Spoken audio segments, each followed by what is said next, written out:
పవన్ కళ్యాణ్ గారు మాట్లాడినప్పుడు నాకు గత చరిత్ర జ్ఞాపకం వస్తా ఉంది. 100 రోజుల పొరుపు. ఈరోజు ఒక్కసారి చూస్తే ఆ రోజుల్లో ఎంత భయంకరమైన పరిస్థితులంటే, నన్ను అరెస్ట్ చేసిన రోజున పవన్ కళ్యాణ్ గారు హైదరాబాద్ నుంచి ఇక్కడికి రావాలంటే ఫ్లైట్ క్యాన్సిల్ చేశారు. ఎంత పట్టుదల ఉంటుందంటే, ఫ్లైట్ మీరు క్యాన్సిల్ చేస్తే నేను పోలేనా అని చెప్పి నేరుగా బై రోడ్డు వచ్చాడు.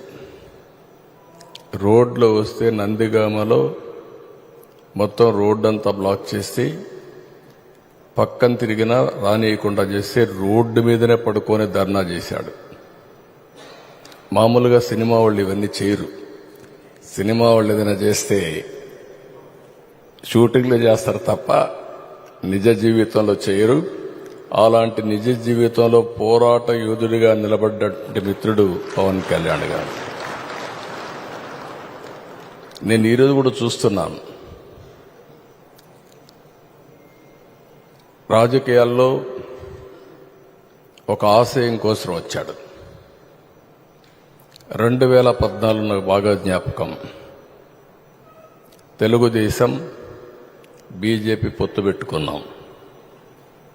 పొత్తు పెట్టుకున్న సందర్భంలో పోటీ చేయకుండా ఎన్డీఏ గెలవాలి, ఇప్పుడు నేను పోటీ చేస్తే ప్రభుత్వ వ్యతిరేక ఓటు చీలుతుంది కాబట్టి చీలకూడదని నిర్ణయం తీసుకుని ఆ రోజు పోటీ చేయకుండా అందరి అభ్యర్థుల కోసం పనిచేసిన వ్యక్తి పవన్ కళ్యాణ్ గారు. నేను ఎప్పుడూ మర్చిపోలేనది.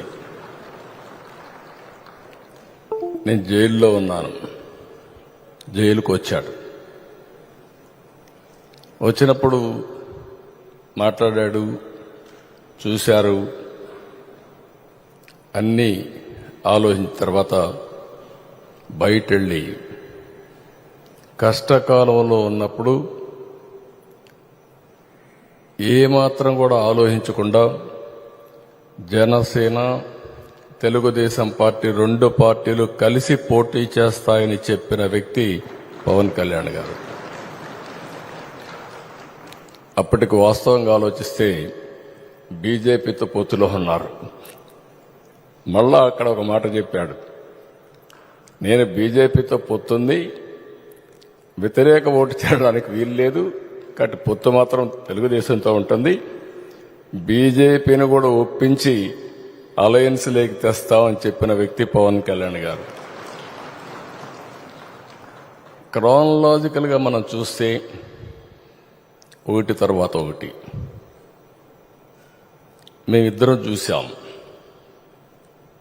ఒకే ఆలోచన చేశాం. ప్రజలు గెలవాలి, రాష్ట్రాన్ని మళ్లీ పునర్నిర్మాణం చేయాలి, ఒకే ఆబ్జెక్టివ్. సీట్ల విషయంలో కానీ మీటింగ్ల విషయంలో కానీ ఎక్కడ చిన్న కమ్యూనికేషన్ గ్యాప్ లేకుండా పనిచేశాం. నేను ఈ సందర్భంగా బీజేపీ పార్టీని, పురంధేశ్వరి గారు కూడా మనస్ఫూర్తిగా అభినందిస్తున్నా. ఎందుకంటే వారు కూడా ఈ అలయన్స్ రావడానికి ప్రధానంగా కృషి చేశారు. వేరే వాళ్ళు పార్టీ అధ్యక్షులుగా ఉంటే ఏమయ్యేదో నాకు తెలియదు, కానీ వారు కూడా ఏ విధంగా వర్కౌట్ చేయాలో వర్కౌట్ చేశారు.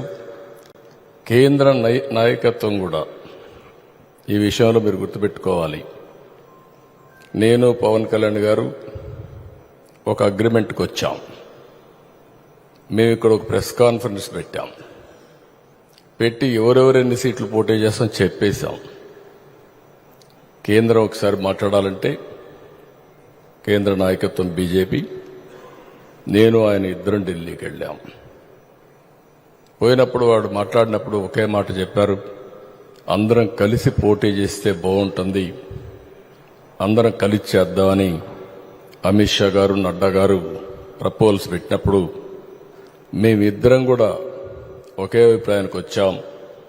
ముగ్గురు కలిస్తే ఈ రాష్ట్రానికి పూర్వ వైభవం తేవచ్చు, కాబట్టి ముగ్గురం కలిసి పోటీ చేయాలని ఒక్క మాట కూడా అబ్జెక్షన్ చేయకుండా నిర్ణయం అక్కడే చెప్పామని చెప్పి కూడా నేను మీకు తెలియజేస్తున్నా.